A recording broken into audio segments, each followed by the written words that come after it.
Hello student, আজি আমি class 9 acid ক্ষাৰ ও লবণ এই চ্যাপ্টাৰটোৰ পঞ্চমখন প্ৰশ্ন আদিৰ ভিত্তিটো কোৱেশ্যন আজি আলোচনা কৰিম। কোৱেশ্যনটোত কি দিছে এবাৰ পঢ়িছো যে কঠিন পানী কোমল কৰাৰ কাৰণে ব্যৱহাৰ কৰা ছডিয়াম যৌগটোৰ নাম লিখা। চ' আমি ইয়াত প্ৰথমে বুজিম যে কঠিন পানী বা কোমল পানী কাক বুলি কয়।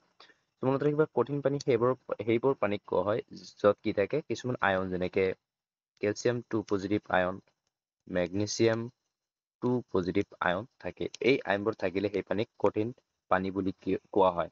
আৰু এই আয়নবোৰ থাকিলে যদি তাত কি কৰা হয়, চাবোন দিয়া হয়, সেই পানীত যদি চাবোন দিয়া হয়, তাত ফেনটো এনে কমোতে, আৰু যাৰ ফলত কাপোৰ পৰিষ্কাৰ কম হয়, ক্লিন কম হয়। চ' এই পানীক আমাক কি কৰিব লাগিব, মানে কঠিন পানীক আমাক কি কৰিব লাগে, কোমল পানীলৈ পৰিৱৰ্তন কৰিব লাগে।